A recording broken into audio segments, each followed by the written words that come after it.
आज चर्चा करेंगे चक्रवर्ती सम्राट अशोक के बारे में। महान चक्रवर्ती सम्राट अशोक की जन्म जयंती हमारे देश में नहीं मनाई जाती। मैं बहुत सोचता हूँ पर उत्तर नहीं मिलता।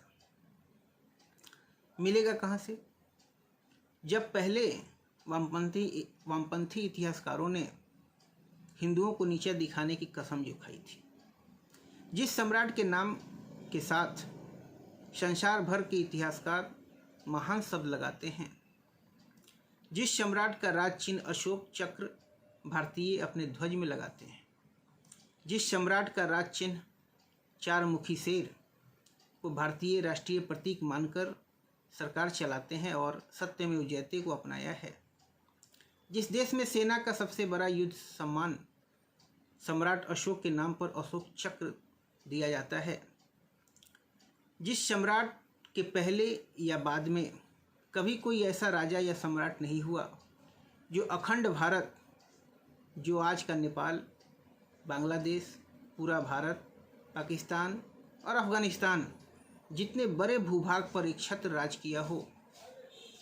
सम्राट अशोक के ही समय में 23 विश्वविद्यालयों की स्थापना की गई, जिसमें तक्षशिला, नालंदा, विक्रमशिला, कंधार आदि विद्यालय प्रमुख थे। इन्हीं विश्वविद्यालयों में विदेश से छात्र उच्च शिक्षा पाने भारत में आया करते थे। जिस सम्राट के शासनकाल का विश्व के बुद्धिजीवी और इतिहासकार भारतीय इतिहास का सबसे स्वर्णिम काल मानते हैं, जिस सम्राट के शासनकाल में भारत विश्व गुरु था, सोने की चिड़िया था, जनता खुशहाल और भेदभाव रहित थी, जिस सम्राट के शासनकाल में सबसे प्रख्यात महामार्ग ग्रैंड ट्रंक रोड जैसे रोड का निर्माण हुआ, जिसे आज जिहादी अकबर रोड के नाम से जाना जाता है। 2000 किलोमीटर लंबी पूरी सड़क पर दोनों ओर पेड़ लगाए गए थे, सराय बनवाई गई थी। मानव तो मानव, पशुओं के लिए भी प्रथम बार चिकित्सा घर खोले गए थे। पशुओं को मारना बंद कर दिया गया था। ऐसे महान सम्राट अशोक, जिनकी जयंती उनके अपने देश भारत में क्यों नहीं मनाई जाती, ना ही कोई राजकीय शोक और ना ही कोई छुट्टी घोषित की गई। और ये सब वामपंथी और कांग्रेस सरकारों की वजह से हुआ, जिसे हम लोग आज तक अपने ही इतिहास से विमुख रहे हैं। दुख है कि जिन नागरिकों को ये जयंती मनानी चाहिए वो अपना ही इतिहास भुला बैठे, और वो जानते हैं और वो न जाने क्यों नहीं मनाना चाहते हैं।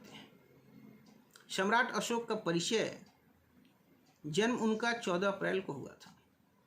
जन्म वर्ष 302 ईसा पूर्व था। राज तिलक 268 ईसा पूर्व। देहावसान 232 ईसा पूर्व। पिता का नाम बिंदुसार था। माता जी का नाम सुभद्राणी था। जो जीता वही चंद्रगुप्त न होकर जो जीता वही सिकंदर कैसे हो गया? जबकि ये बात सभी जानते हैं कि सिकंदर की सेना ने चंद्रगुप्त मौर्य के प्रभाव को देखते हुए ही लड़ने से मना कर दिया था। बहुत ही बुरी तरह से मनोबल टूट गया था और वापस लौटना पड़ा था। आइए हम सब मिलकर इस ऐतिहासिक भूल को सही करने का संभव प्रयास करें कि अपने संस्थानों में आगामी आने वाले 14 अप्रैल को सम्राट अशोक का जन्म दिवस सम्मान और उत्साहपूर्वक रूप से मनाया जाना शुरू होना चाहिए। धन्यवाद।